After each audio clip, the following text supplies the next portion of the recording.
Buen día para ti, Fernando. Nuevamente quiero agradecerte la oportunidad de estar aquí. De igual manera, a Ceton, a COA.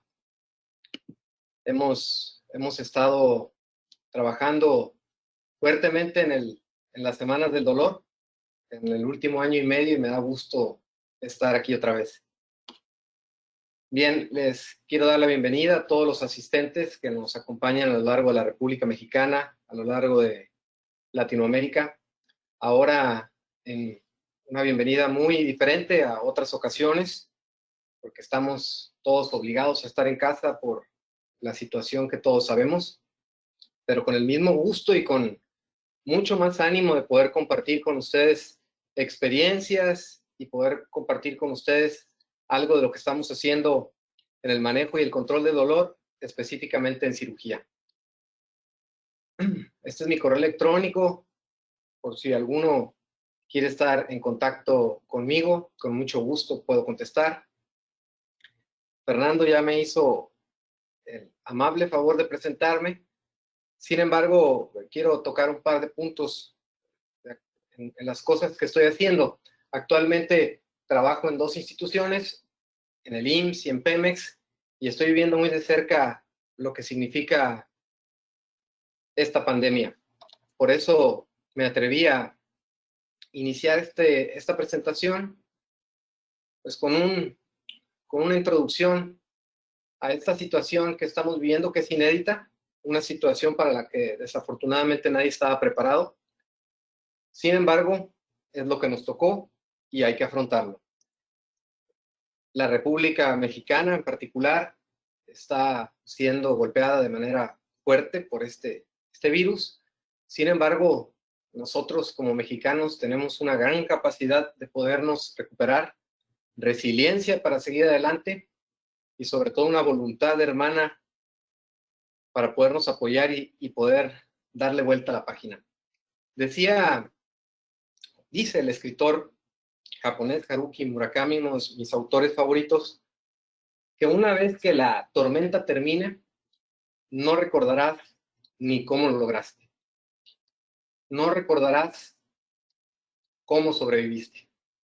Ni siquiera estarás seguro si la tormenta ha terminado del todo. Pero una cosa sí es segura.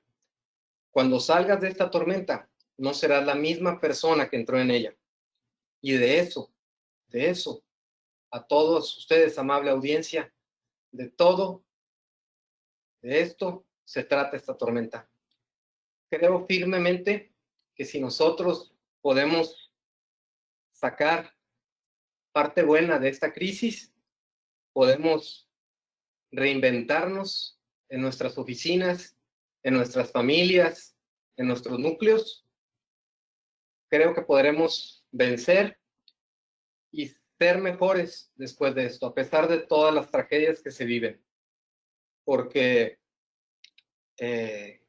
creo firmemente en la voluntad del ser humano y la capacidad de poder superar las adversidades. Entonces, aprendamos de esto, que eso es bien importante. Y quiero hacer una mención muy especial, una mención que no puedo dejar de hacerla, a todo ese personal que se encuentra en la línea de batalla, en la línea de fuego, quienes realmente están viviendo esto de cerca, quienes realmente están poniendo su vida en juego. Yo me excluyo de ese personal. Yo no estoy en la línea de fuego, pero mis compañeros lo están, y ellos son los verdaderos héroes en esta historia. Quiero desde aquí mandarles un saludo enorme, un abrazo muy fuerte a la distancia y decirles que los admiro muchísimo. Su voluntad es encomiable y creo que gracias a ustedes podremos salir de esto.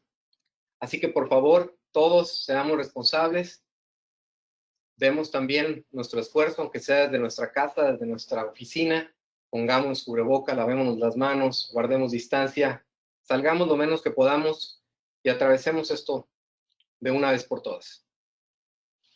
Bien,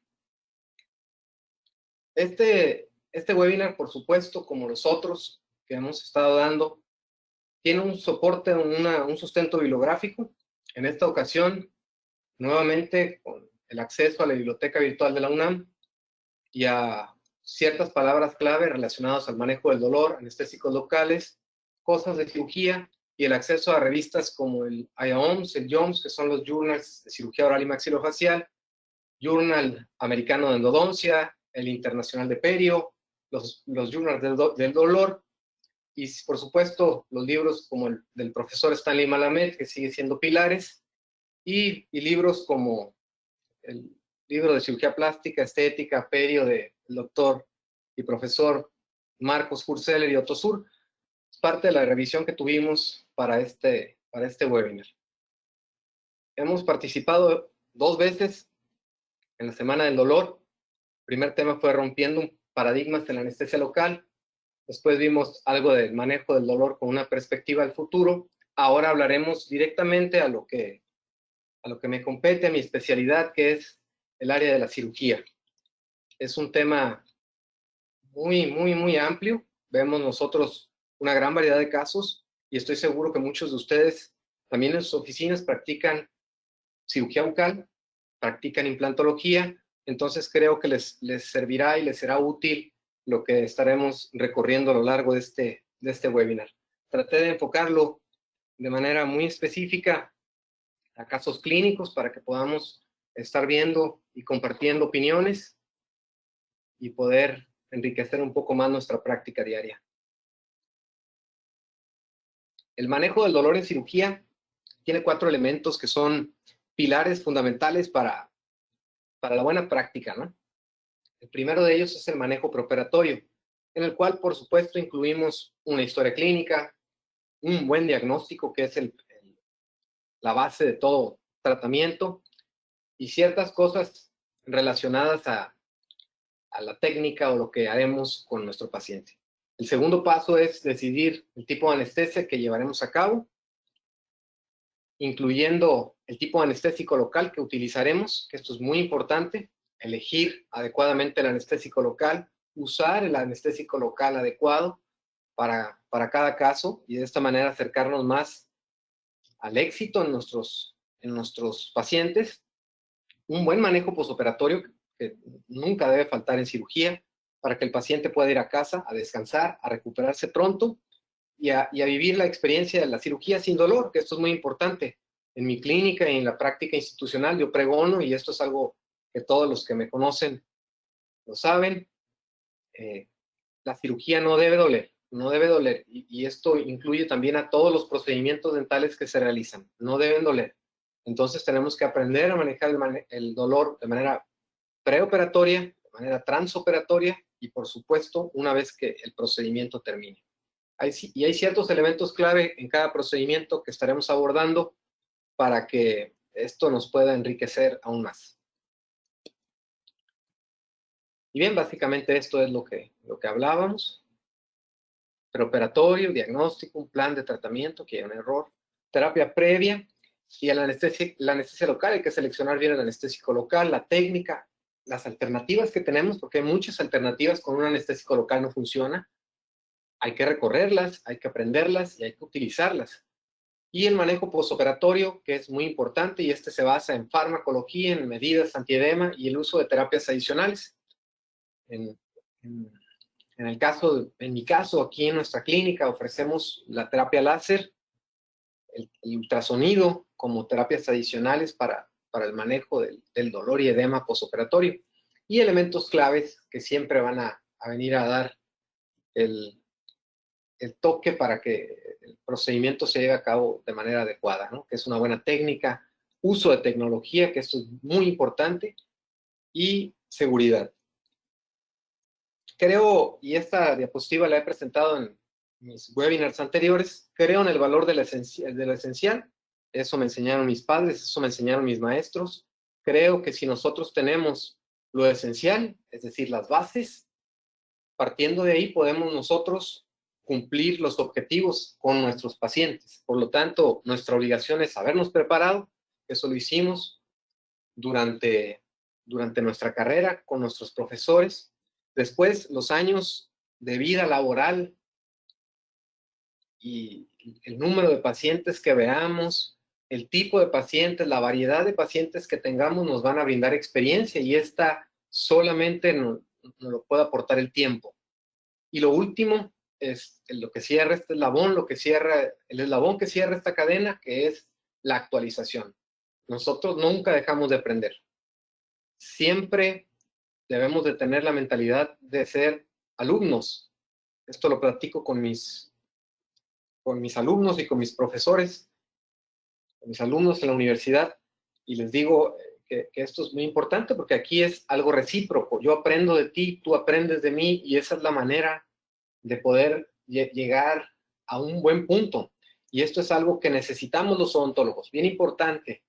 Yo como cirujano, ¿con quién me puedo apoyar? Con otro cirujano, sin temor a decir, no sé, porque el ego a veces nos detiene nuestro crecimiento, ¿no? Entonces, un odontólogo nunca debe ser enemigo del otro odontólogo. Por el contrario, debemos de tratar de colaborar y de esa forma podremos llevar a buen puerto nuestra práctica. Y esto, doctores, lo tengo muy aprendido porque en la medicina, los médicos en general, la especialidad que ustedes quieran, tienen esto, que se trabajan en equipo. Nosotros nos falta aún. Esta parte, en este eslabón, tenemos que trabajar.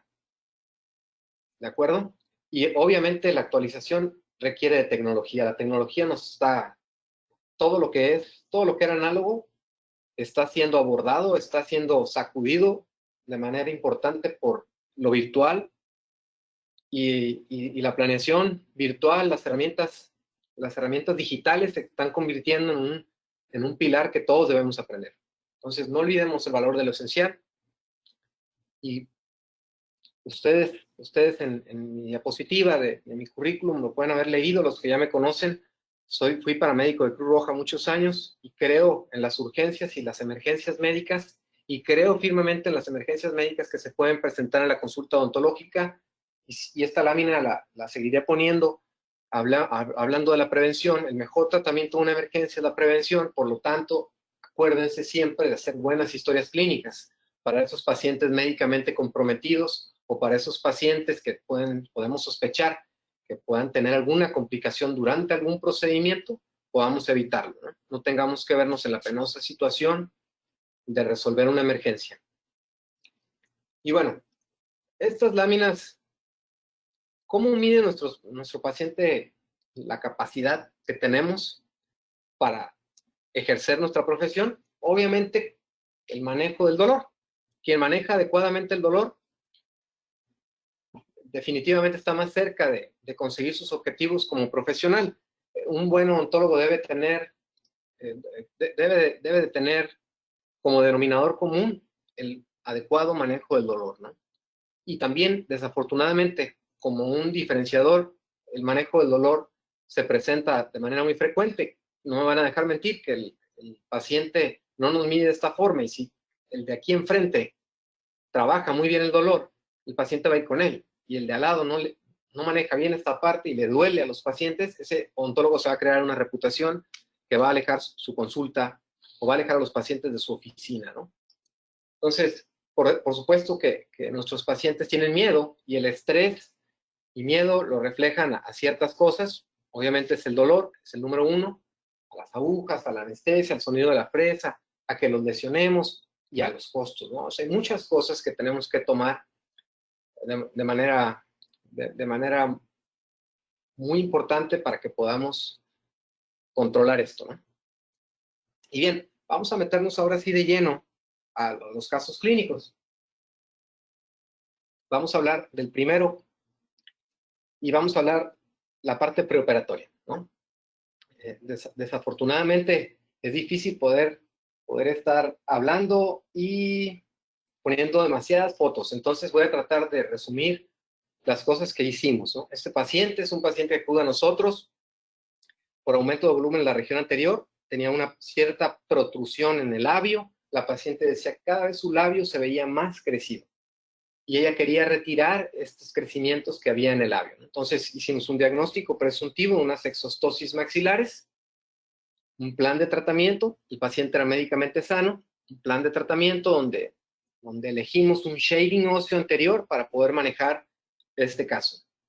Hicimos como estudio adicional un complemento radiográfico, sobre todo una tomografía volumétrica que nos va a ofrecer la posibilidad de valorar cuánto es el crecimiento de estas exostosis hacia la región anterior y cuánto es el máximo de hueso que yo puedo remover durante el procedimiento sin ver afectada la vitalidad de las piezas dentales, de los órganos dentales.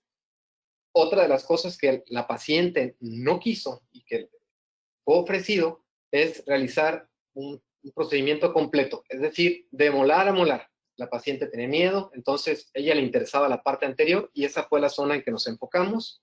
No logramos, o la paciente no accedió a realizar la parte posterior. Entonces aquí tenemos la primer parte, la que es medular en el manejo de este tipo de casos, que es el manejo anestésico. Les cuento o les platico mi experiencia personal. Yo trabajo con Medicaín. Articaína es un anestésico local que me permite, o tiene grandes virtudes porque es el único anestésico local que fue creado realmente para el odontólogo. Tiene una latencia corta, tiene la capacidad de entrar o eliminarse a través del plasma, es decir, tiene una vida media muy corta, lo que nos permite unos efectos tóxicos mucho menores y permite un gran confort al paciente posoperatorio, ¿no? Entonces, articaína es lo que yo utilizo de manera muy frecuente, de manera casi rutinaria. Es mi caballo de batalla.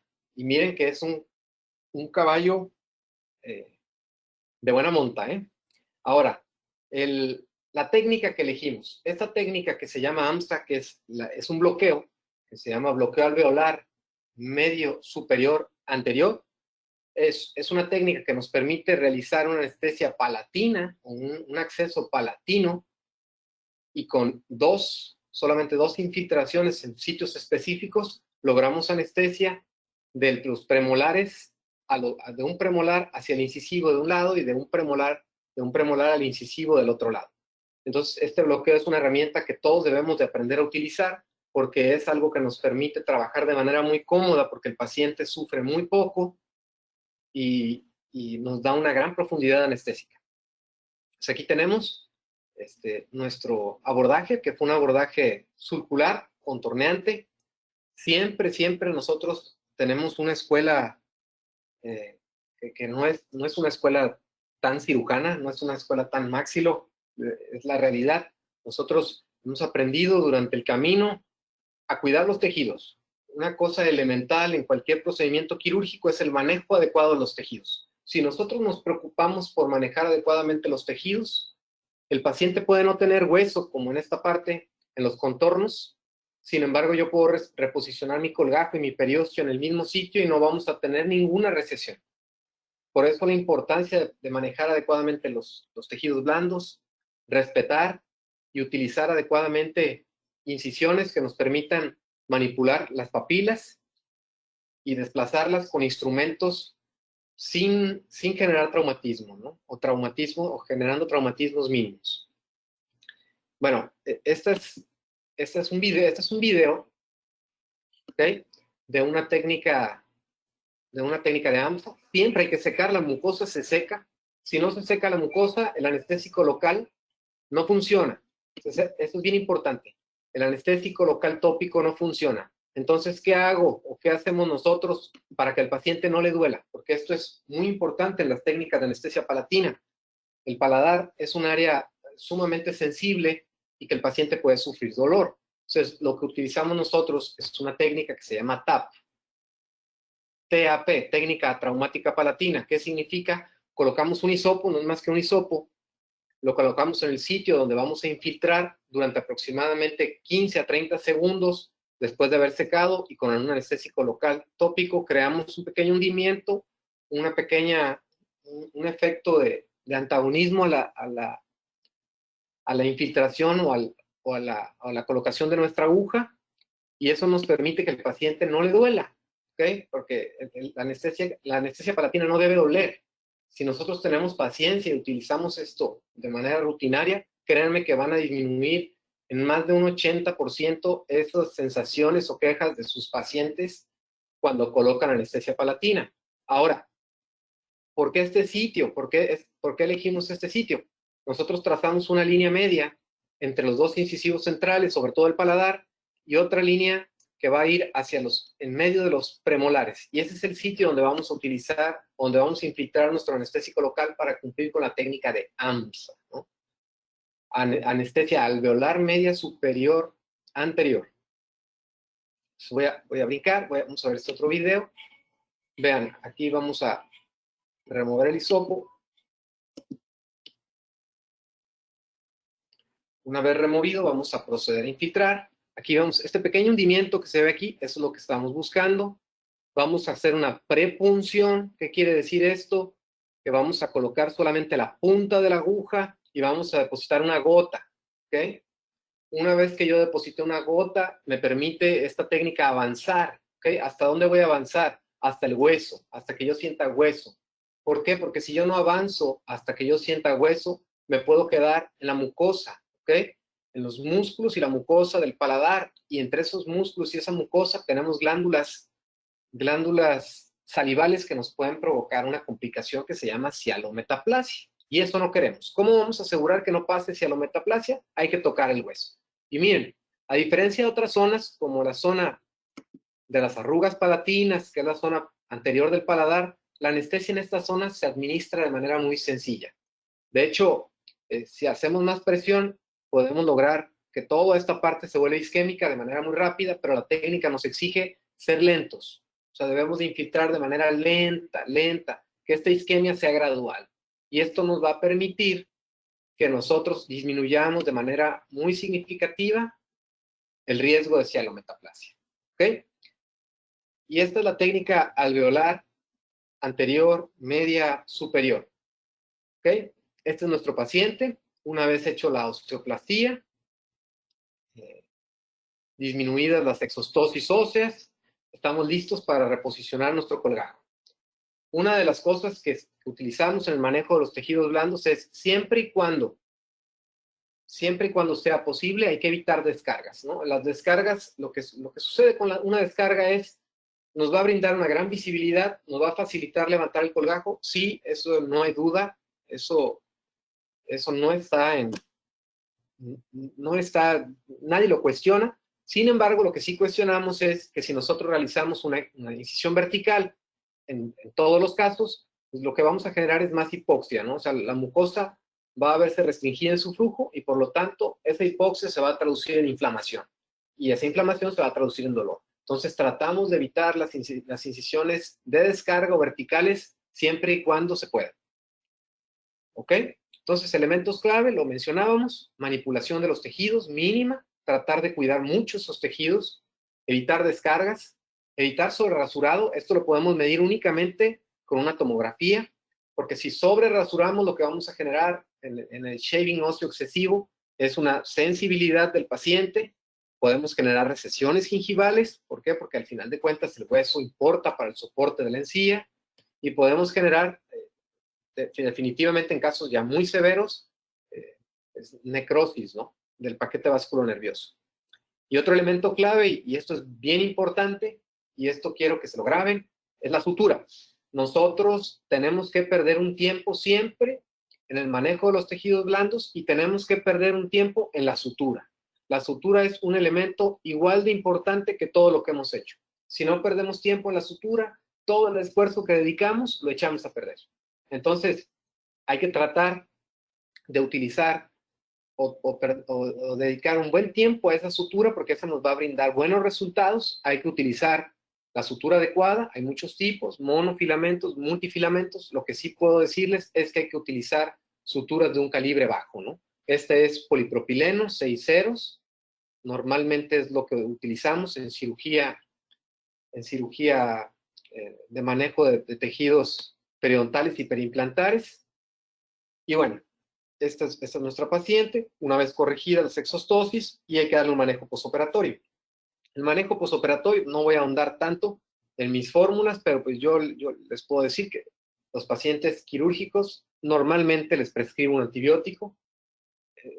No es que haya un caballo de batalla, sin embargo hay un espectro, y ese espectro corresponde a lo que debemos de prescribir, normalmente amoxicilina con ácido clavulánico, un par de dosis por 5 o 7 días, clindamicina, de 300 miligramos, una dosis cada 8 horas después de los alimentos para que no provoque irritación en nuestro estómago por 7 días. Un buen analgésico, que aquí lo dejo en consideración de cada uno. Lo único que evito prescribir es un antiagregante como la aspirina, realmente prefiero evitarlo. Entonces, ketorolaco, ibuprofeno, clonixinato de lisina, son buenas herramientas para poder trabajar. Este es indispensable, caballito de batalla, colutorio de clorhexidina, hay que usarlo, ¿ok? De preferencia, yo no voy a hablar de marcas aquí, pero hay de marcas a marcas, ¿no? O sea, hay clorhexidinas que desafortunadamente generan una gran irritación sobre el hueso y sobre todo sobre el hueso, y eso nos genera muchos problemas, por ejemplo, en cirugía de terceros molares, y yo ya las tengo bien identificadas. Entonces hay que tratar de utilizar soluciones con clorhexidina que vengan acompañadas de otro tipo de cosas, como el dexpantenol, como el quitosan, que son sustancias que nos van a dar, aloe vera, que nos van a dar un plus, ¿no? Evitar cepillar la herida, generalmente, pues, el manejo de tejidos perimplantares y periodontales, injertos óseos, tratamos de evitar cepillar la herida. El manejo del control de la placa es más químico con la clorhexidina, ¿no? Y medidas antiedema. Hielo por 24, 48 horas, dependiendo. Y después termoterapia húmedo tibia, caliente, que nos va a permitir que haya una vasodilatación. Principalmente queremos activar la circulación linfática, que es la que va a recoger los productos de desecho y va a provocar que se recupere más rápido ese paciente, ¿no? Bien, el maxilar tiene algo particular, hablando de la técnica de AMSA, ¿no? El maxilar es un hueso muy esponjoso. Al ser tan esponjoso, especialmente, bueno, en ambos lados, tanto la región palatina como la región anterior, nos brinda la gran posibilidad de poder nosotros hacer técnicas de anestesia muy simples, porque la velocidad de absorción, el nivel de penetración es muy sencillo, por la gran irrigación que tiene este maxilar. Entonces, tenemos diferentes sitios donde podemos administrar nuestro anestésico local para realizar bloqueos, pero yo prefiero realmente utilizar un bloqueo como el bloqueo de AMSA, que me va a dar anestesia de los premolares a la región anterior, que irme a la región infraorbitaria, que es un poquito más invasivo para el paciente. El paciente va a sentir su párpado dormido, su ala de la nariz dormido, todo su labio, y va a irse con más incomodidad que si utilizamos técnicas como la técnica de AMSA, ¿no? ¿Es posible evitar la anestesia palatina? Definitivamente que es posible. O sea, la gran ventaja de utilizar articaína es que la articaína tiene una gran liposolubilidad. De hecho, tiene una estructura química donde, a diferencia de los otros anestésicos locales, tiene un anillo que se llama anillo de tiofeno, y esto le brinda una gran capacidad para ser liposoluble. Entonces, esto que nos va a dar, pues nos va a dar como resultado una gran absorción, ¿no? Entonces, vamos a tener una latencia más corta, un muy buen efecto, una muy buena duración, sin utilizar grandes cantidades de anestésico local, ¿no?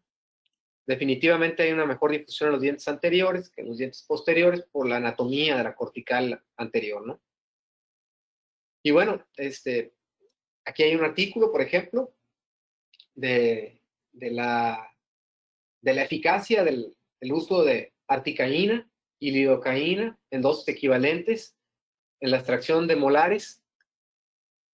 Esto habla principalmente de pacientes que vienen a nosotros para la extracción de un molar maxilar y queremos evitar la anestesia palatina. Entonces, este artículo habla principalmente que si nosotros anestesiamos con articaína por la región vestibular, es suficiente como para generar una técnica con un dolor mínimo. Sin embargo, para mí no se me hace que sea lo adecuado, no estoy tan de acuerdo con este tipo de publicaciones porque el paciente no le debe doler nada. Si le duele un poco, en vez de nada, entonces no es éxito, ¿no?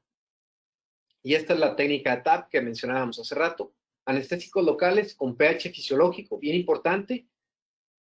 ¿Qué anestésico local tiene un pH más cercano a 7.3? Articaína. Desafortunadamente, la lidocaína, que es un anestésico local que yo utilizo mucho en las instituciones donde trabajo, tiene un pH mucho, mucho más ácido. Por supuesto que eso va a generar más dolor.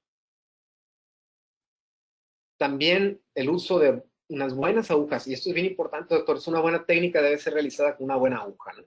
Doble bisel, las agujas de Septon cumplen con todos los estándares para poder realizar. Secar y anestésico local tópico, isquemia, ya lo vimos, prepunción e infiltrar lento. Yo utilizo cosas extra porque yo creo que la suma de los pequeños detalles es lo que puede, lo que nos acerca más a conseguir nuestros objetivos. Entonces, no está totalmente comprobado, pero aquí tenemos, es un calentador de anestesia para tenerlo a la temperatura ambiente, y esto lo tenemos de rutina con cada uno de nuestros pacientes, ¿no? Y el bloqueo de AMSA, una sola inyección, conseguimos anestesia múltiple en los incisivos, caninos y premolares, vestíbulo palatina. ¿Qué ventaja nos da? No altera la expresión facial, es decir, el músculo del labio, los músculos de los labios no se ven afectados. Por lo tanto, una línea de la sonrisa, una fotografía en un rehabilitador, esta técnica le puede funcionar muy bien para poder tallar o para realizar restauraciones estéticas en la región, en toda la región anterior, ¿no? Entonces, buscando ese punto que decíamos, logramos anestesia en todo ese segmento. Bien, y vamos a pasar al caso clínico número 2. Esta es la imagen preoperatoria. Llega a nosotros una paciente joven de 25 años con un antecedente de un traumatismo en el incisivo central superior izquierdo. Le fue realizada un traumatismo de joven, de chiquita, cuando ese diente aún no había tenido un cierre de ápice. Le hicieron un tratamiento de apicoformación, el cual resultó efectivo.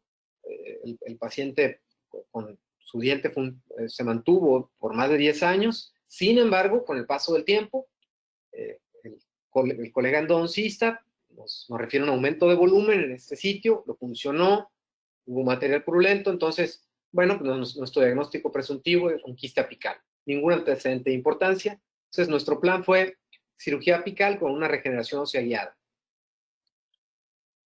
Aquí incluso se ve la cicatriz de la punción que se le había hecho, y bueno, como protocolo, le hicimos una tomografía y estudios de gabinete básicos. Lo que yo pido normalmente es una biometría y tiempos de coagulación en pacientes jóvenes.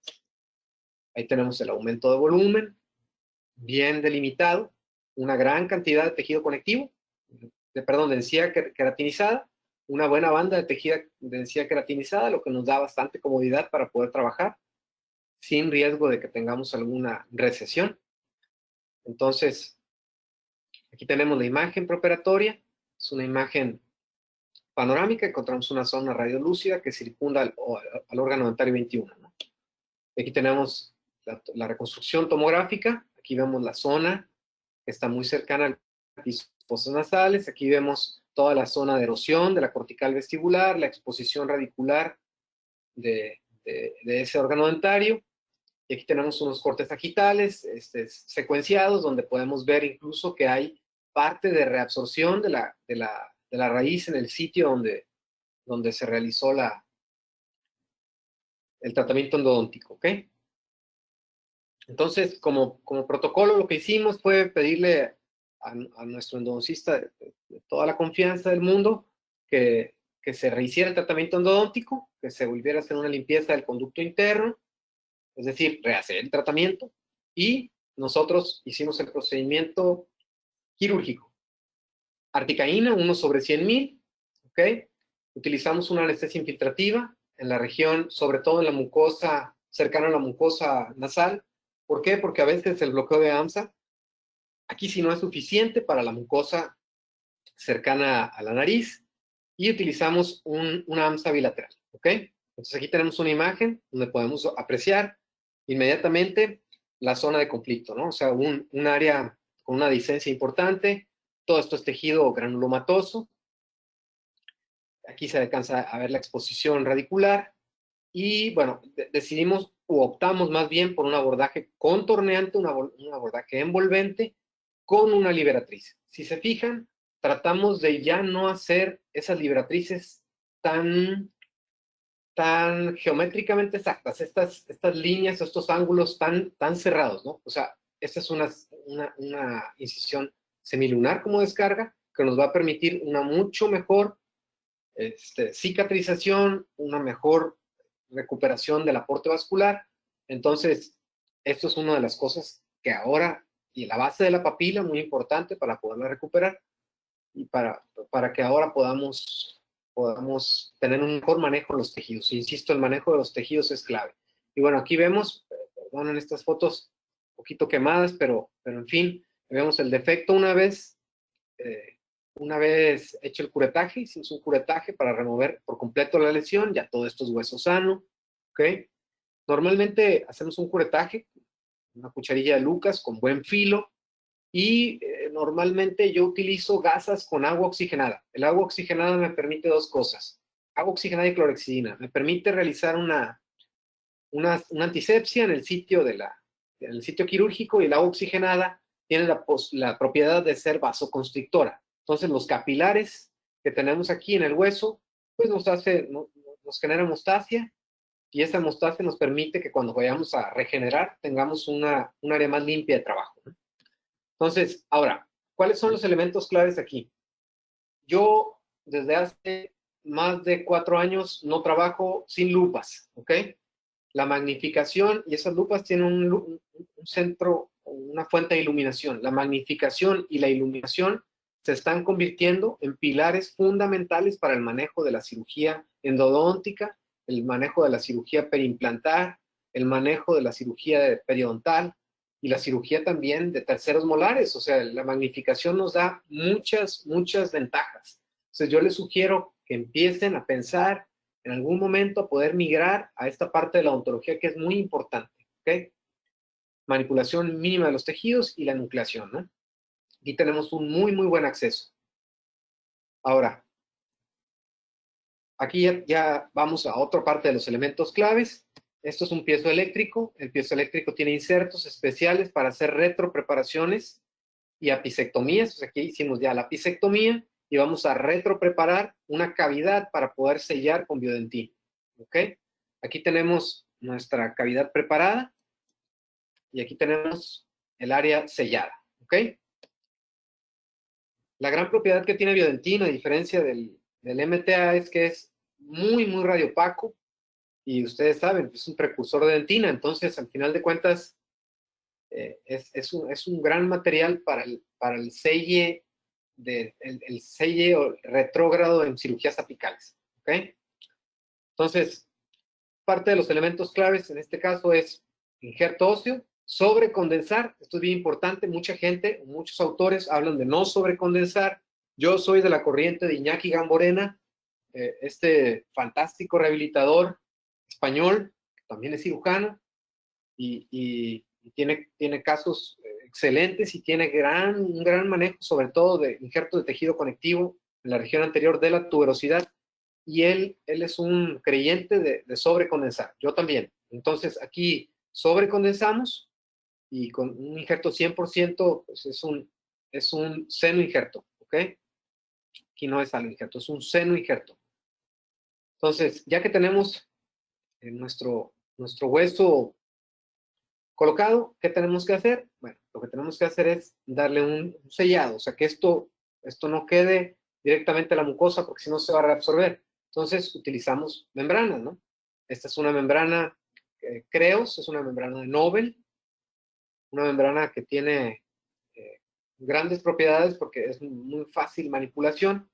Y si la membrana no es fijada, como en esta técnica cruzada o colchonera horizontal, más bien, una sutura reabsorbible, la membrana se puede mover, y obviamente el resultado no va a ser igual, ¿no? Entonces, una buena barrera es una membrana. Esta es una membrana de porcino, y es una membrana, le repito, de muy fácil manipulación. Está nuestro posoperatorio. No me preocupa, a pesar de que esto se dio porque yo acá tengo un injerto y tengo aquí un leve defecto. Aquí vamos a tener descenso de esa mucosa una vez que se recuperen los tejidos por completo. Desafortunadamente, este caso lo operamos unos días antes de haber iniciado la crisis más grave que estamos viviendo acá en Reynosa, que llevamos aproximadamente 3 semanas de una gran cantidad o masiva de contagios, y esta paciente viene del Valle de Texas, entonces no quiso cruzar, ¿no? Pero bueno, igual, sutura 6 ceros, siempre utilizando magnificación. A este paciente hay que darle un buen esquema antibiótico, incluso considerar un doble esquema antibiótico porque fue multitratada, un buen esquema analgésico, si yo manejos analgésicos combinados, siempre podemos utilizar el ketorolaco, sublingual incluso, con paracetamol. El paracetamol siempre está en la escala del dolor, de la OMS. ¿Por qué? Porque hace sinergia. Ese sinergismo se alcanza de manera muy especial con el paracetamol y no con otros. Sin embargo, hay otras dosis que se llaman dosis escalonadas, que lo platicaremos más adelante. Un colutorio de clorhexidina, este es obligatorio, evitar cepillar la herida y medidas antiedema. Esto es lo que normalmente enviamos. Terapia láser, que es otra de las cosas que utilizamos de manera habitual. Una vez que el paciente está anestesiado, aprovechamos ese tiempo de latencia del anestésico local para que mis asistentes le coloquen terapia láser. Les decía, no me preocupa esto porque tenemos gran cantidad de tejido queratinizado aquí y vamos a tener una muy buena cicatrización. Y bueno, magnificación, estas son unas lupas de Surgitel, iluminación, no es una gran cantidad de magnificación lo que tienen unas lupas, podemos ir adaptando poco a poco para que puedan irse acostumbrando. Es una curva de aprendizaje lenta, dolorosa, porque realmente nosotros como cirujanos somos tan desesperados, queremos todo acabar rápido, pero todo ese tiempo perdido, doctor, ya lo recuperé aprendiendo a utilizar las lupas. Y otra cosa bien importante, las lupas deben de estar hechas a su medida, ¿ok? Si no son lupas hechas a su medida, lo que va a suceder es que van a comprar unas lupas que no les van a funcionar y al final de cuentas las van a terminar dejando por ahí, ¿no? Es el gold estándar y esto habla el doctor Otto Suhr y el doctor Mark Hurseller, que tienen esta escuela que se llama de Hurseller Suhr Academy en Alemania, en Múnich. Tienen este libro que es Cirugía Plástica y Estética Periodontal Implantológica, que es la Biblia. O sea, quien quiera aprender a hacer implantes y manejar los tejidos periodontales y manejar adecuadamente esta parte, necesita leer o tener este libro. Ahora, el biodentín, tenemos indicaciones. Aquí está un sellado retrógrado quirúrgico, es muy versátil. La gran ventaja del biodentín, a diferencia del MTA, es que el MTA, la manipulación no es sencilla, la curva de aprendizaje es alta, complicada, y la radiopacidad no es comparable, no es comparable con biodentín.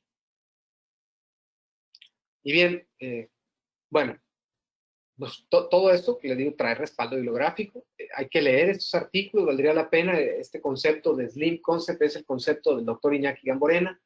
Habla sobre implantología en la región anterior y lo que él utiliza, ¿no? Y por supuesto el doctor Itz van Urban, que es un pilar para nosotros en la regeneración ósea guiada. Estos dos artículos son de las clínicas de Norteamérica de cirugía maxilofacial, ¿no? Entonces es la corriente oeste americana de regeneración ósea. Bien, y el caso clínico número 3, para ir avanzando, vamos a hablar de este caso es un caso muy complejo.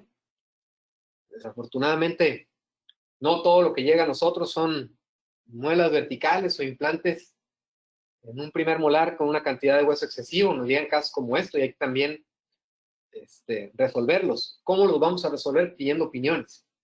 La única manera de poder resolver casos complejos como este es pidiendo opiniones, discutiendo el caso con otros colegas, un manejo, un approach multidisciplinario. Eso es muy importante, ¿no?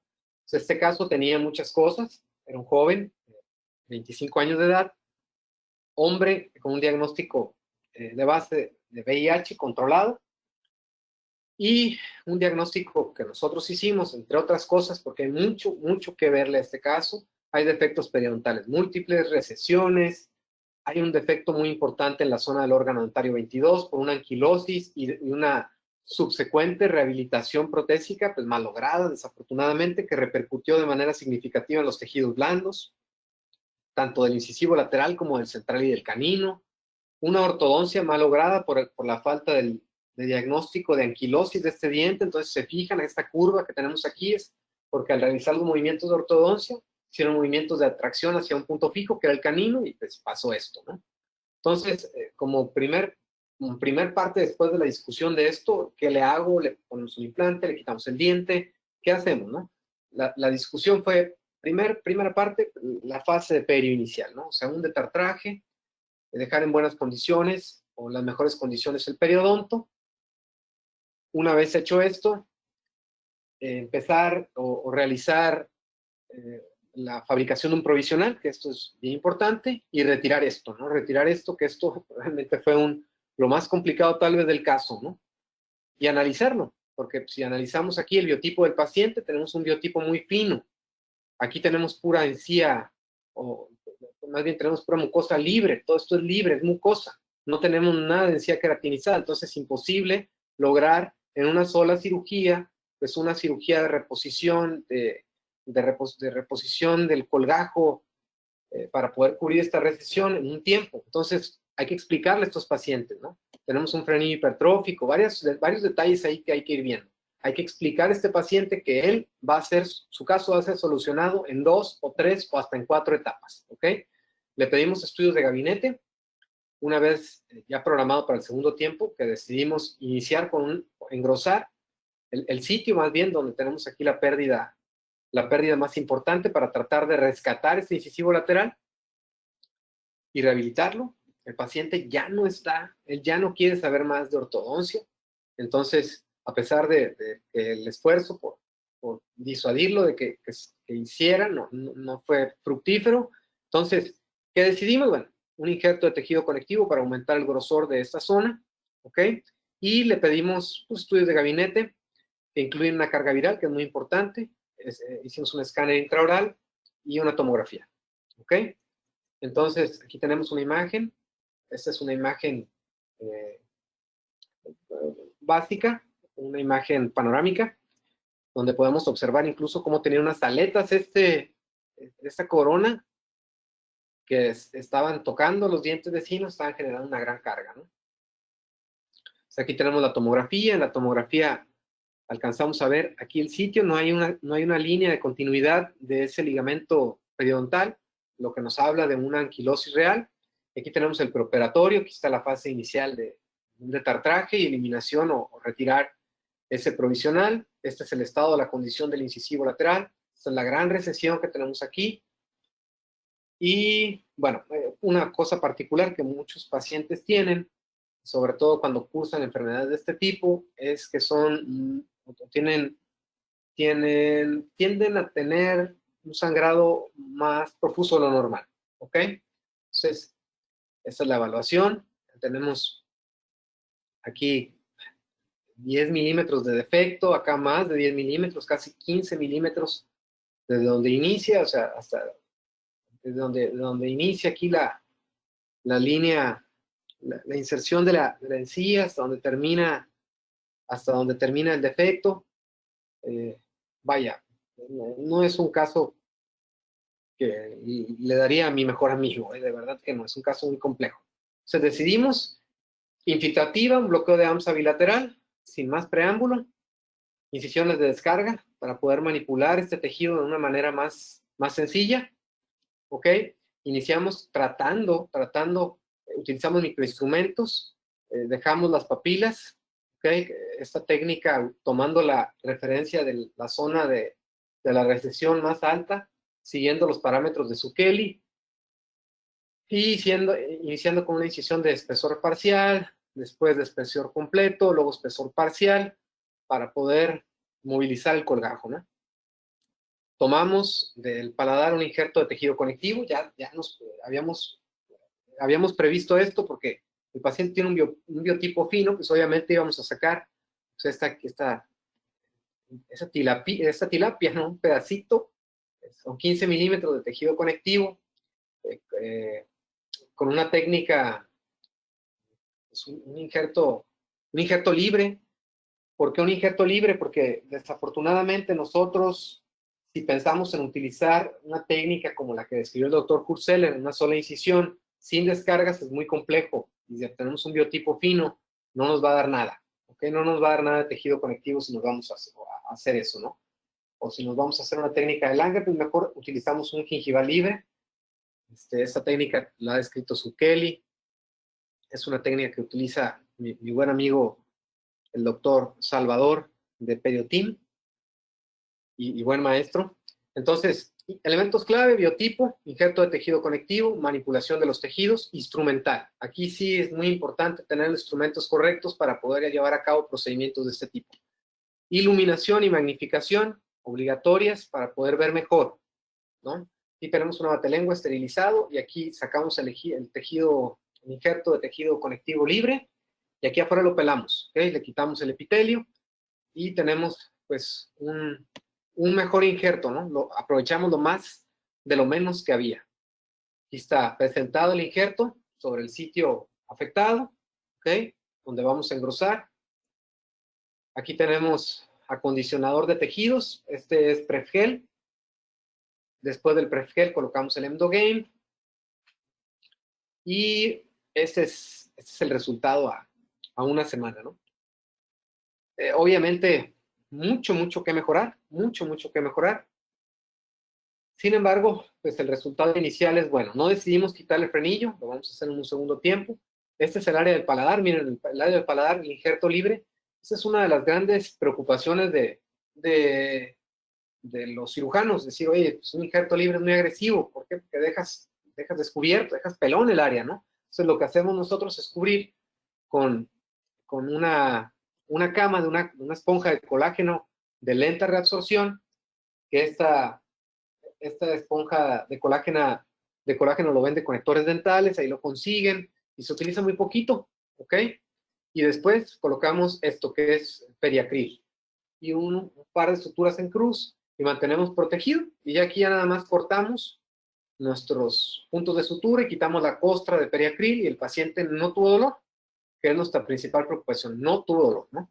Y este paciente sí, analgésico doble para prevenir esto, antibiótico, colutorio de clorexina obligatorio, evitar cepillar la herida. Esto es bien importante, sobre todo en estos sitios, ¿no? Donde estamos con un 50-50 de cuánto podemos ganar y cuánto podemos perder. Medidas antiedema, que en realidad aquí el paciente le fue muy bien.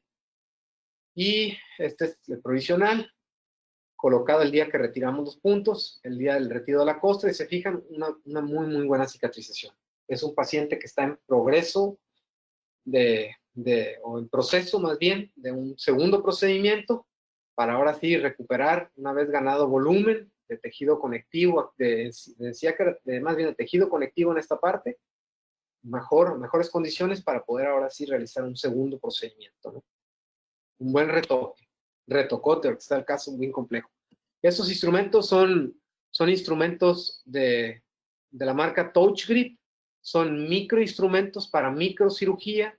Aquí tenemos, pues, para colocar las hojas de bisturí para microcirugía, las hojas que nos permiten hacer técnicas de túnel. Aquí hay tunelizadores, elevadores de papila, aquí hay unas Castro Viejo para las agujas, el calibre, por ejemplo, este es un 7 ceros. Necesitamos magnificación, instrumentos de este tipo para manejar. La marca Touch Grip es una marca propia de los doctores Otto Suhr y Markus Kurzeller, es una marca alemana y que es una marca, que son instrumentos que diseñaron específicamente para ser más pesados y más fácil a la hora de realizar los procedimientos de este tipo. Y bueno, esta diapositiva es para mandar un gran saludo a Salvador, a Chava, que tiene este grupo, que les sugiero realmente tomen su curso de manejo de tejidos perimplantares. Está increíble, es una estancia de 3 o 4 días, te la pasas de lujo y aprendes mucho, ¿no? Aprendes mucho de la parte que nosotros como cirujanos maxilofaciales necesitamos también, ¿no? Que es la del manejo fino y delicado de los tejidos periodontales. Para los rehabilitadores, para los endodoncistas, para los odontólogos generales, va a abrirles un mundo en su práctica, ¿no?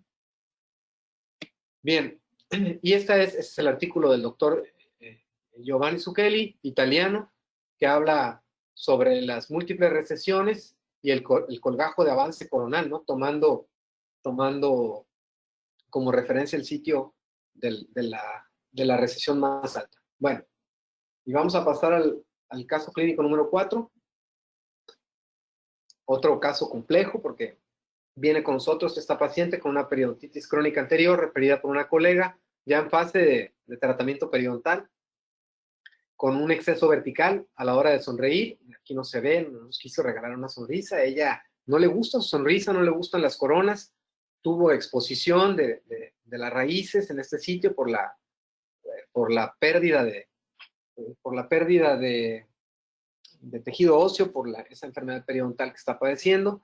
Entonces, nuestro plan de tratamiento fue, esto lo estoy haciendo de manera muy simple, pero obviamente esto es detallado, muy detallado, hay que evaluar cada parte de lo que necesitamos para llegar a todo esto, ¿no? Su biotipo, su higiene, enfermedades sistémicas, si la paciente coopera o no coopera, ella es una paciente súper cooperadora. Entonces decidimos extraer los dos incisivos centrales, regeneración ósea guiada, y aquí decidimos utilizar una matriz dérmica celular para cubrir el sitio de la regeneración ósea, porque vamos a colocar implantes inmediatos. Entonces aquí, como protocolo en la clínica, estamos utilizando escaneo para crear guías quirúrgicas. Aquí lo que hacemos es, llega el paciente, hacemos un diagnóstico clínico, pasa al tomógrafo y del tomógrafo pasa al área del escáner intraoral y de ahí ya lo llevamos al software. Utilizamos TreeShape y utilizamos una impresora para imprimir las guías quirúrgicas, ¿no? Pero a veces esto no en todos los casos es necesario, es simplemente un complemento. Entonces aquí está parte de la planeación. Aquí ya tenemos un gran defecto, vean todo este defecto vestibular, muy poca cortical ósea, necesitábamos ganar volumen. Entonces, esta es la evaluación, nos encontramos una sorpresa, esta es la reconstrucción, y vean este punto aquí que se ve, que llama la atención. La paciente tenía ahí un supernumerario, esta es la espina nasal anterior, acá está la espina nasal posterior, pues allá en la espina nasal posterior le encontramos en el paladar profundamente retenido un supernumerario que no fue más que un hallazgo, ¿no? Entonces, el manejo, esta es la foto clínica del abordaje, un abordaje igual, circular, contorneante, preservando lo mejor posible los tejidos con un abordaje inicial, espesor completo, después espesor parcial, liberamos, disecamos de manera roma con un instrumento el periósteo, le damos vuelo al colgajo, y una vez hecho esto, ahora sí ya, porque es bien importante preocuparse por esa parte, ¿eh? O sea, nosotros tenemos que darle vuelo a este colgajo desde el inicio, para que cuando ustedes terminen y quieren cerrar esta herida con el injerto, con los implantes, no estén batallando, que si les da, no les da, estén con el bisturí cortando, no hay necesidad de hacer eso, lo podemos iniciar con un espesor parcial, perdón, un espesor total, completo, luego un espesor parcial. Una vez atravesada la línea mucogingival, ahí empezamos con el espesor parcial para disecar los músculos, nos va a dar mucho vuelo el colgajo y una capacidad para manipularlo increíble y no estar batallando al final por esta parte, ¿no? Decidimos utilizar articaína con una técnica infiltrativa y una técnica de un bloqueo de AMSA bilateral. La paciente es súper cooperadora, pero muy, muy nerviosa, ¿no? Esto que se ve aquí abajo, utilizamos nosotros de rutina utilizamos el piezoeléctrico. El piezoeléctrico es una herramienta muy, muy buena porque nos da esto, o sea, nos da la capacidad de hacer una pequeña muesca sobre el hueso para poder hacer una extracción lo más atraumática posible y yo poder preservar esta cortical, que en este caso, por ejemplo, aquí la tenía perdida, pero acá hay que tratar de mantenerla. Al final de cuentas, todo esto cuenta. Cada detalle cuenta a la sumatoria final, ¿no?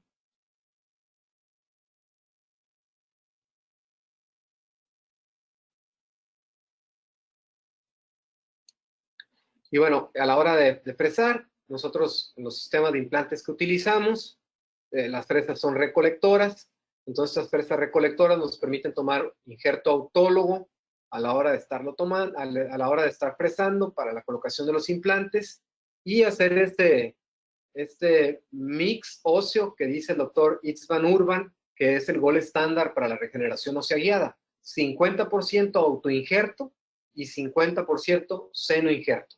El 50% del autoinjerto nos va a brindar la capacidad osteoconductora y el hueso bovino nos va a dar más bien la capacidad osteoconductora y el hueso autólogo nos va a dar la capacidad osteoinductora, ¿no? Entonces necesitamos ambas cosas, ¿no? Bien. Y los implantes, lo sabemos, hay que colocarlos 2 o 3 milímetros por arriba de la línea mucogingival, especialmente en la región anterior. Es bien importante dejar estos implantes sumergidos, porque si no, el rehabilitador con el que trabajo viene y le doy un dolor de cabeza tremendo. Ahora, ¿qué otra parte le faltaba a este paciente? Bueno, la paciente está con la colega odontóloga que le va a quitar estas coronas para realizar un tratamiento pertinente a estos órganos dentarios que tampoco están en tan buen estado. Elementos clave, bueno, aquí tenemos el mix óseo, 50% autoinjerto, 50% senoinjerto.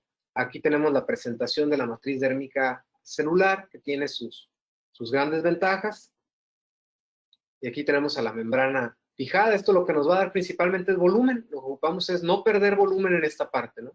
No perder volumen, porque si perdemos volumen, lo que va a suceder es que esto se va a ir para arriba. Entonces, otro elemento clave, aparte de la sutura y del manejo de la matriz dérmica, es inmediatamente provisionalizar, ¿no? O sea, crear un buen provisional que nos dé estos llamados contornos, ¿no? O el perfil, el perfil crítico y subcrítico tan utilizado en la rehabilitación oral y tan importante. Entonces, aquí el rehabilitador oral con el que trabajo, el doctor Raudel Monsiváis, él es el que se encarga de esta parte, ¿no? Que a mí, para ser franco, no me gusta en lo más mínimo. Y bueno, aquí manejo postoperatorio, antibiótico, analgésico doble, por la sensibilidad de este paciente al dolor, clorexidina, evitar cepillar la herida, medidas antiedema, láser y provisional para conformar ese perfil. Súper importante, súper importante. Y bueno, doctores, todo el esfuerzo dedicado al control del estrés durante cualquier procedimiento debe ser considerado tiempo ahorrado, doctores, porque si nosotros, ejemplo, en este video, nosotros controlamos el estrés, créanme que nos va a dar la oportunidad. Entonces, ¿qué hacemos nosotros aquí en la clínica? Esta pelotita se la damos al paciente y ahí la está apretando siempre durante el procedimiento, ¿no? Y lo tenemos con música. Entonces, esto, aromaterapia, la pelotita, pues son factores que vas agregando uno tras otro que al final de cuentas sí funcionan, ¿eh? Sí funcionan. Y bien, vamos a pasar al caso clínico número 5 para irnos un poquitito más rápido. Aquí tenemos, bueno, este es un video de un registro de un escáner intraoral, el escáner intraoral que utilizamos en la clínica. Es un escáner de la marca Medit, que es un muy buen escáner. Aquí, si se fijan, esta área tiene un defecto ahí en el escaneo. Les soy franco, no tengo mucho con él y estoy en una buena curva de aprendizaje. Entonces, aquí lo que hicimos fue realizar este escaneo para la realización de una planeación quirúrgica, un implante post-extracción de este molar. ¿Ok? Entonces, la gran ventaja del escáner es que lo pones en el software, pones tu tomografía y ahí puedes planear, ¿no? Y aquí el diagnóstico preoperatorio, pues era una carie de tercer grado con una fractura de la corona del órgano 36. Y decidimos hacer una técnica del doctor Purseller, que es la técnica, cortamos la corona, dejamos las dos raíces y fresamos a través del tabique interradicular. ¿Qué ventajas nos brinda esta técnica? Pues nos brinda, esta técnica nos brinda la capacidad de tener una guía natural. O sea, tenemos exactamente el sitio donde queremos, incluso pusimos la guía, quitamos la guía y lo hicimos con esto, por eso tomé estas fotos, y lo que nos brinda pues, es la posibilidad de fresar hasta donde terminemos, sobre las raíces. Una vez terminado el fresado, que ya está hecho el lecho quirúrgico, removemos las raíces. Normalmente utilizamos el piezo eléctrico o un elevador muy fino para ya no perder más hueso y colocamos el implante en el sitio donde ya habíamos fresado, ¿no? Y esto que ven aquí afuera pues es semi-injerto con autoinjerto, ¿no? El mix que utilizamos. Aquí el manejo de la anestesia fue particular porque aquí no hay necesidad de hacer un bloqueo alveolar inferior. O sea, en técnicas de este tipo donde tenemos un diente que al final de cuentas no tiene dolor, pero que está fracturado, pues podemos tranquilamente realizar una técnica infiltrativa al periósteo mandibular. ¿Por qué? Porque es la gran ventaja de utilizar anestésicos locales tan liposolubles, ¿no? Como la articaína. que incluso en huesos tan corticales como la mandíbula nos permite trabajar sin dolor. Ahorita lo vamos a ver más adelante. Aquí está una pequeña foto clínica, el fresado a través de las raíces. Aquí está el dispositivo para paralelizar, para ver qué profundidad tenemos, medir y cuidar, ¿no? Y aquí cubrimos la zona del implante y una membrana de colágeno. La mandíbula, a diferencia del maxilar, que ya platicábamos que era sumamente esponjoso, es muy compacta. Entonces, eso nos da una gran desventaja porque no es tan fácil las técnicas de anestesia. De hecho, los bloqueos alveolares mandibulares, la técnica mandibular, es una técnica que tiene una tasa de fracaso arriba del 25%, que es demasiado, demasiado alta. Entonces, como es muy desafiante, y tiene una tasa de fracaso del 25, hasta el 25% y en la pulpa hasta el 40%, es decir, yo estoy trabajando y estoy sobre la zona de la pulpa y el paciente todavía le duele por múltiples causas, tenemos que tener cuidado y tener técnicas alternativas, ¿no? Entonces, lo que utilizamos nosotros, porque al paciente no le debe doler, el paciente debe tener todos estos parámetros para determinar que realmente es eficaz el anestésico, que no le dolió ni cuando empezaste a tocar los tejidos blandos, ni cuando terminaste en el acceso pulpar, ¿no? Entonces, lo que hacemos nosotros es una infiltración bucal, ¿qué es lo que hacemos? Pues colocamos el anestésico directamente en el fondo de vestíbulo de donde vamos a trabajar. ¿Cuál es la ventaja de la técnica? Pues que utilizamos articaína. Esto no funciona si no utilizamos articaína. Logramos anestesiar parcialmente el nervio alveolar inferior y lo podemos complementar o suplementar con una técnica intraligamentaria y podemos trabajar sin problema y evitando pues la sensación incómoda del bloqueo, ¿no? En casos sencillos, no hablo todos, en casos sencillos. Y también se utiliza como algo complementario. Utiliza un bloqueo alveolar mandibular en un paciente que tiene un absceso dental y una pulpitis irreversible, que tenemos ese llamado teoría de la sensibilización central, donde el paciente viene con estímulos dolorosos. Bueno, aquí sí lo utilizamos como algo complementario, no como la técnica principal.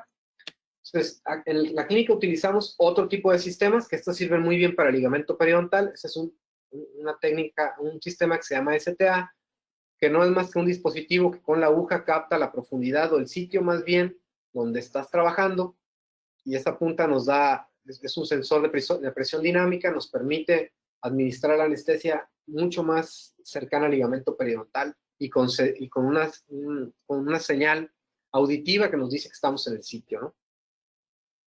Hay diferentes calibres de agujas para poder trabajar. Y aquí está, ¿no? Este es un artículo del 2020 de la IAOMS, del Journal de Cirugía Oral y Maxilofacial Internacional. Anestesia intraligamentaria, una opción posible para la implantología, 100%. O sea, no hay necesidad a veces de colocar un bloqueo. Igual, la comparación en la efectividad, en la técnica para injertos de rama, sencillamente con el uso de infiltración local versus un bloqueo. Funciona muy bien la infiltración, ¿okay? A pesar de que se creía lo contrario. Es un paradigma que hay que romper. Bien, y el caso clínico número 6 es una cirugía guiada. Aquí este caso, pues no es un caso tan complejo. Lo que quiero que vean o presentar aquí, bueno, es un paciente con una enfermedad ahí de base, hipertensión arterial, ausencia de los incisivos y canino del lado izquierdo. Entonces hicimos una planeación quirúrgica con el software de Trishape, una cirugía guiada, ¿ok? Esta cirugía guiada es con otro sistema. Yo manejo el sistema DIO y manejo el sistema Nobel, ¿ok? Y el sistema Straumann, para ser franco, casi lo tengo, pero casi no lo utilizo. Estoy yo muy enamorado de cómo se utiliza o la facilidad para colocar el implante Nobel Active y para colocar los implantes UF. Y ahora los los implantes UV. Entonces, esto hicimos un injerto de matriz dérmica celular en un sitio donde faltaba ganar volumen y utilizamos una técnica infiltrativa con medicaína 1/200,000. ¿Por qué 1/200,000? Porque este paciente es hipertenso. Entonces queremos los beneficios de un vasoconstrictor sin el riesgo de una dosis alta, ¿no? Y aquí están los implantes colocados a través de la guía. Aquí está la matriz dérmica que se colocó para dar volumen a este sitio.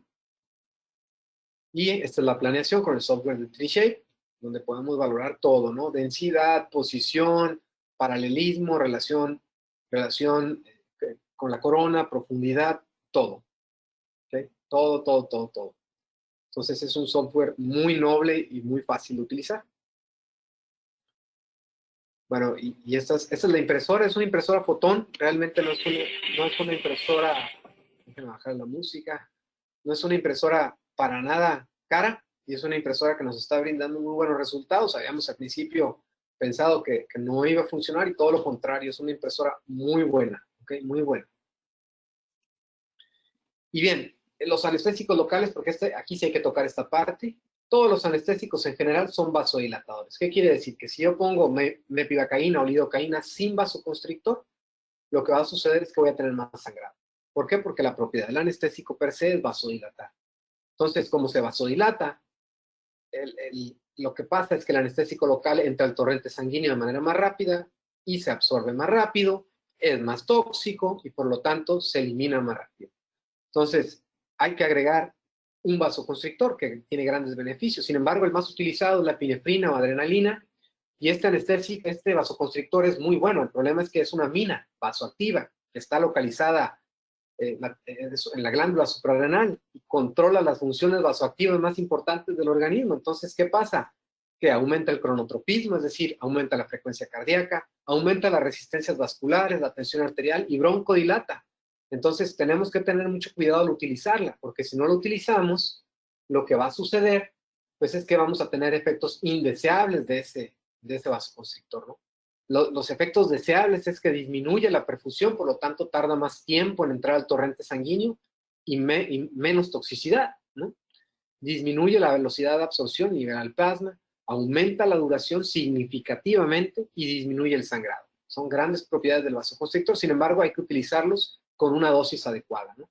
La dosis adecuada normalmente si es un cartucho 1/100,000, la dilución es de 0.018 miligramos.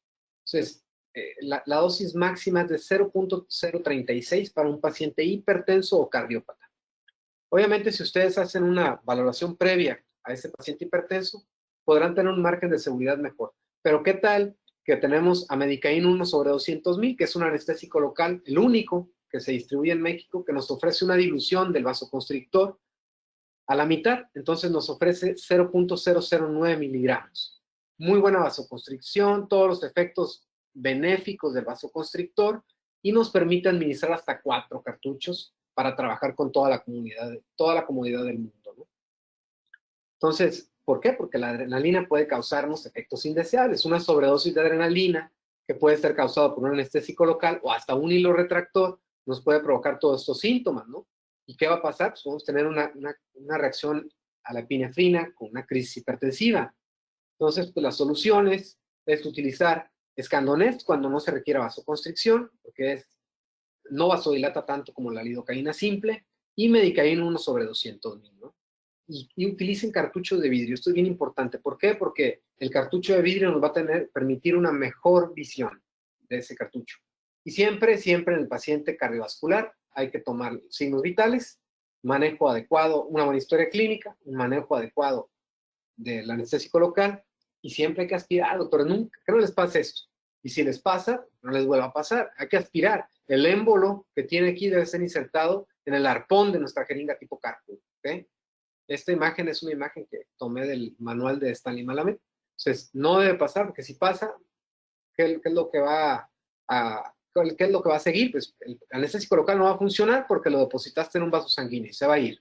Y 2, el paciente puede tener taquicardia o síntomas que ya vimos. En el manejo de una emergencia, que en este caso pues no queremos que eso pase. Porque estas emergencias se pueden deteriorar en un paciente cardiópata hasta el grado de que puede generar un dolor torácico en un paciente que no tenía enfermedad o una historia de enfermedad cardiovascular, y podemos pensar en el enemigo más letal para nosotros, ¿no? Que es un infarto. Entonces, en un infarto hay que tener cuidado, ¿no? Entonces, démosle la mano a los infartos, protegiendo a nuestros pacientes, y esto habrá que tenerlo en el consultorio para el manejo si llega a pasar. Voy a avanzar un poquito más rápido. Bien, aquí la plática parte un poquito porque todo lo que habíamos visto de la cirugía bucal, quise compartir estos casos con ustedes porque créanme que los anestésicos locales funcionan hasta en esto. Ella es una chica muy querida por nosotros en la consulta de nuestro hospital, viene con una deformidad endofacial importante, se sometió a un tratamiento largo de ortodoncia prequirúrgica, un defecto importante del maxilar, una hipoplasia importante en el maxilar, en el tercio medio y un crecimiento vertical y anteroposterior de la mandíbula. Hicimos una cirugía ortognática de corrección de la misma, con un avance del maxilar y una retroposición de la mandíbula, y tuvimos resultados muy bonitos con esta querida. Y su autoestima, otra, ¿no? Entonces, ¿por qué lo pongo? Porque al final de cuentas, el anestésico local aquí también funciona. ¿Cómo funciona? Bueno, nosotros hacemos esto, ¿no? Cirugía ortognática, una cirugía de Lefort, una cirugía de osteotomías sagitales, todo con una planeación quirúrgica guiada, digital, una planeación digital que es muy importante, planeación virtual. ¿Y qué es lo que hacemos? Bueno, lo que hacemos es administrar anestésico local aquí también. Oiga, doctor, pero el paciente está anestesiado general. No importa. El anestésico local nos brinda grandes beneficios en cirugía mayor. ¿Como cuáles? El control del dolor. A pesar de que el paciente está dormido, el paciente está sedado, el paciente tiene fentanil, que es un narcótico para el control del dolor, el paciente le sigue doliendo. Vean la clase de cirugía que hacemos. Fracturas. El uso de anestésicos locales adecuados con un buen vasoconstrictor nos disminuye significativamente el sangrado y nos va a disminuir significativamente el consumo de medicamentos durante la cirugía. Entonces, ¿qué mejor para el anestesiólogo que no consumir tanto medicamento, ¿no? De hecho, el anestesiólogo nos dice, oye, ya se le pasó el efecto de la anestesia, ponle un poquito más, ¿no? Y para eso lo utilizamos, ¿no? Y aquí viene, ¿no? O sea, respaldo bibliográfico desde el año 1996 hasta estos artículos más actuales que hablan sobre bloqueo bimaxilar previo al procedimiento quirúrgico, reduce el dolor postoperatorio significativamente. Influencia, ¿ok? En el control de la presión arterial, ¿ok? Y el uso de anestésicos generales, obviamente, también influye. El uso del vasoconstrictor influye mucho. Es muy importante utilizar adecuadamente los anestésicos locales. ¿Y qué uso? Articaína, ¿no? Porque me va a dar muy buen margen de trabajo. Otro anestésico también muy utilizado, sobre todo la corriente americana, es la bupivacaína, porque es un anestésico de larga duración. El problema es que no se comercializa aquí en México tan fácil. Y bien, este es el caso clínico número 8. Los pacientes de ATM también necesitan manejo. ¿A cuánto no nos ha llegado un paciente como estos? Un paciente con una luxación mandibular.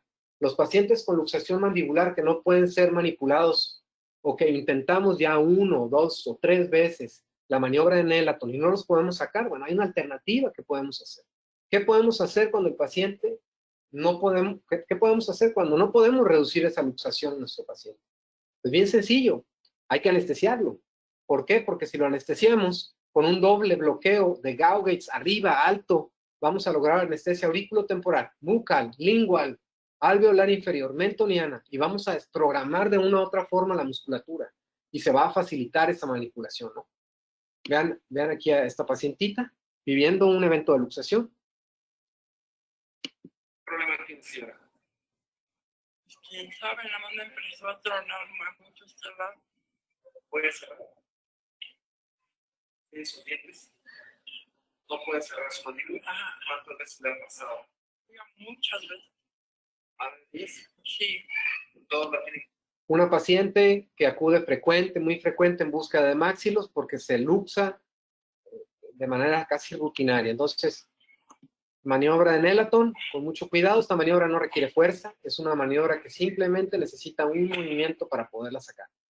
Ella llevaba casi 1 día y medio luxada, ¿ok? Ella tiene prótesis totales, entonces lo que hicimos fue colocar las prótesis para manipularla con la prótesis. ¿Sí? Muy importante manipular con la prótesis en los pacientes sedentarios, ¿ok? Y bueno, decidimos a esta paciente, pocos casos articulares se operan, o al menos pocos casos opero, articulares, ella sí. Vean cómo se luxa.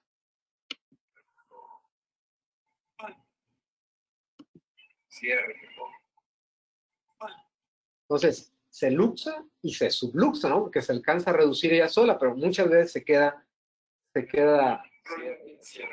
ahí, se queda retenido ese cóndilo que no puede salir. Y vean, la apertura, pues es una apertura de más de 40 milímetros en traslación, en rotación y en traslación. Entonces estamos hablando de que esta paciente necesita ayuda. Las imágenes no son muy buenas, porque son imágenes pues, institucionales. Sin embargo, pues podemos aquí, miren, esta radiografía es una tomografía lineal o una imagen dinámica de mandíbula donde vemos la traslación del cóndilo, el lado derecho es el que más traslada. Normalmente la cirugía que vamos a hacer, que se llama tope precondilio, operamos el lado más afectado, ¿no? Una tomografía médica, ¿ok? Y aquí vemos, ¿no? A ver si el procedimiento quirúrgico. Aquí es importante, bueno, hacer un buen abordaje preauricular. ¿Para qué? Para proteger el nervio facial que corre en esta parte. Y bueno, esto que ven ustedes es la boca, es piezoeléctrico, es un injerto de mentón. Ahorita van a ver para qué funciona. Esta es la toma del injerto del mentón. Este es nuestro abordaje. Es un abordaje preauricular. Aquí ya empezamos a abordar. Aquí está la cápsula. Marcamos para ir al arco cigomático y localizamos la eminencia articular. Entonces aquí lo que hacemos es un corte sobre la eminencia articular. No vamos a hacer una eminectomía, es decir, no vamos a retirar la eminencia, sino vamos a aumentar el tamaño de la eminencia. ¿Cómo? Hacemos una fractura en tallo verde y aquí en medio de este espacio, que es la eminencia articular, el arco cigomático, ahí vamos a colocar el injerto del mentón, ¿ok? Entonces aumentamos, vean, considerablemente el tope que va a tener el paciente o ese cóndilo para que ya no se luxe y le ponemos una placa para fijarlo. ¿Y cuál es el resultado? Bueno, pues que tenemos ahora una pacientita que ya no puede abrir como abría antes, ¿no? Que ahora está limitada para abrir, pero ya no se luxa. Cierra. Abre. Cierra. Hasta donde abre siente el tope. O sea, el paciente siente un tope, pero eso es lo que queríamos. Esta es la solución para el trastorno articular. Entonces, recuerden de este caso, hay que anestesiar a los pacientes luxados. ¿Para qué? Para poder manipular mejor la mandíbula. ¿Ok? ¿Cómo anestesiamos al paciente luxado? Una técnica de Gauge. Bueno, la técnica de Gauge exige ir casi hasta el cóndilo. Si no están familiarizados con la técnica de Gauge, no se preocupen, utilicen una técnica alveolar inferior convencional. Eso sí, agujas largas, ¿ok?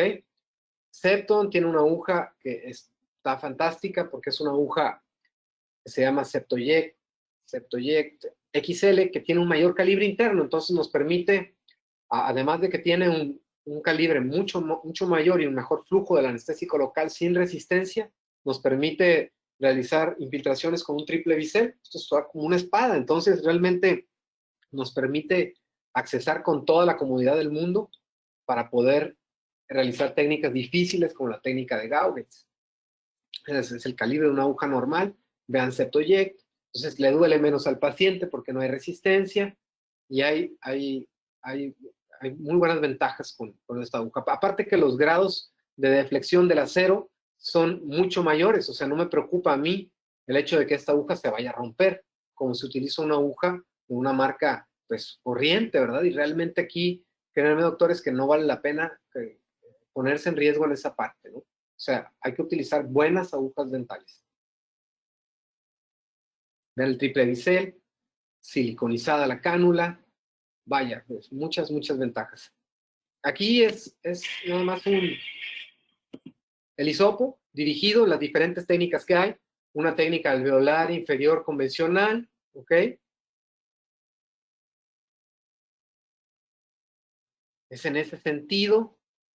Recuerdo que ustedes van a entrar, una técnica para anestesiar el nervio bucal es en este sentido, 1 centímetro por encima del plano oclusal y un centímetro o a nivel de las caras vestibulares, y luego la técnica de Gauge, esa técnica de Gauge, vamos a verla ahí arriba, es tenemos que entrar casi, tenemos que pedir al paciente una máxima apertura y casi estar tocando los dientes o los molares superiores para poder llegar hasta la zona del cóndilo. Esta técnica es bien importante, que toquen hueso. Siempre hay que tocar hueso para evitar meternos a la parótida y que no nos vaya a pasar que ese paciente se vaya con una parálisis facial reversible, ¿no? No queremos eso. Bueno, en tiempos de pandemia, esto es lo que utilizamos como enjuague preoperatorio. Peróxido de hidrógeno, isodine, Bexidena ahí para que el peróxido de hidrógeno no sepa tan feo. Para los pacientes que son alérgicos al isodine hay que utilizar otra cosa, pero hay que hacer asepsia pre, ¿ok? Y bueno, todos los casos que les presentamos son casos interesantes, pues, que seleccionamos porque fueron, creo que nos brindan algo, nos aportan algo, pero siempre nuestro pan diario, lo que hacemos todos los días son las retenciones dentales, ¿no? Entonces tenemos de retenciones dentales a retenciones dentales. Vean esta, por ejemplo, del lado derecho, una profunda retención dental con una relación desfavorable aparente con el nervio alveolar. Entonces aquí está la tomografía. Vean cómo el tercer molar inferior del lado izquierdo se ve alto, o sea, quiere decir que no está tan profundamente retenido. Aquí ni siquiera se alcanza a ver. Aquí ya se ve el paquete vasculonervioso, aquí se ve el canal dentario. Vean un corte más abajo, ahora sí, y aquí está una relación desfavorable de este molar. Entonces, vean ese canal, la diferencia, la distancia que hay del lado izquierdo con la diferencia del lado derecho. Una cercanía muy, muy importante. Entonces, ¿qué tenemos que hacer aquí? Bueno, aquí, este es un tema muy controversial, todavía en México, porque en Estados Unidos no es un tema controversial, es algo que se hace a diario, coronectomías. Este tipo de casos están indicados a hacer coronectomías. Eliminar la corona con una técnica sin manipular la raíz para evitar parestesias, doctores, porque las parestesias son la demanda número 1 en Estados Unidos, en la mala práctica del odontólogo. O sea, hay que cuidar muchísimo eso para que no nos pase aquí, ¿ok? Entonces, este es un ejemplo claro de cuándo no debemos meternos a quitar un tercer molar con una técnica convencional. Aquí hay que modificarla, ¿no? Y bueno, hay otro tipo de retenciones. Aquí aparentemente hay una relación desfavorable, sin embargo, no es lo mismo, ¿no? Pero acá arriba vemos una triple retención de 3 molares. Entonces aquí decidimos hacer, junto con el ortodoncista que lo va a ver, la extracción de ese primer molar.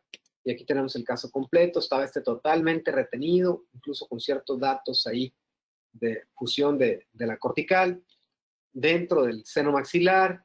Entonces, aquí la herramienta número 1 para mí fue la magnificación. ¿Por qué? Porque me permitió realizar un tratamiento sin perforar el seno maxilar, ¿no? Sin crear fístulas. ¿Qué pasa si se hace una fístula? No pasa nada, la resolvemos. Pero al final de cuentas vamos a tratar de evitar que esa fístula se presente. ¿Cuál es la mejor manera? Hay que dividir las muelas, ¿no? Si tú divides una muela, le quitas resistencia. Si tú le quitas resistencia, disminuyes el riesgo de que tengamos alguna complicación. Entonces, no teman en dividir los terceros molares cuando lo están haciendo. Una buena odontosección, créanme que es la clave para poder realizar un procedimiento exitoso.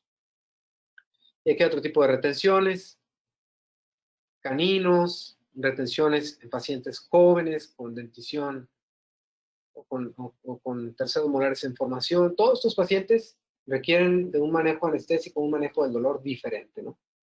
Pero al final de cuentas, cada uno ofrece retos que debemos de tomar en cuenta. No es lo mismo tratar a un paciente infantil que tratar a un paciente déntulo, que tratar a un paciente adulto con una mandíbula clase 3 o un paciente con una mandíbula muy pequeña, clase 2, con una hipoplasia marcada, porque la anatomía va a ser totalmente diferente. La evaluación anatómica previa al bloqueo mandibular es parte fundamental para poder realizar una buena técnica. Bueno, ya ni hablar cuando hay procesos infecciosos agregados. Y bueno, vean esto, esto es bien importante, porque para eso son estas revisiones, para comprobar que realmente vamos por buen camino. No solamente es un artículo, no solamente es un análisis, no solamente es un reporte, es un metaanálisis. Un metaanálisis es un estudio de estudios. Y miren quién realizó el estudio, ¿no? El profesor Cosme Gay Skoda, profesor de Barcelona, español, que escribió aquel manual de cirugía bucal que todos fue nuestra Biblia en el año 2006, cuando yo estudié y para todas las generaciones anteriores. Y dice el doctor Gay Scott y Sánchez Torres, bueno, homónimo ahí del maestro Javier Sánchez Torres del Hospital Juárez. Pero bueno, dice, ¿cuál es el anestésico local pues, más utilizado, más cómodo, o que mejor funciona para un bloqueo alveolar inferior en un tercer molar infectado? Metaanálisis. Respuesta, articaína. No hay otro. O sea, el gold estándar para el manejo de la odontología en la actualidad es articaína. ¿Y qué mejor que utilizar una buena articaína como medicaína? Que tenemos un proceso de esterilización terminal, cartuchos de vidrio. Tenemos una molécula muy segura. Un respaldo de una marca como Septon, que es una marca top mundial. Entonces, no lo digo yo, o sea, lo dice la literatura, ¿no? Entonces, aprendamos a utilizar también otros anestésicos locales, aprendamos a utilizar la articaína y créanme que van a mucho en ese control de dolor. Bueno, no me queda más que despedirme por su amable atención.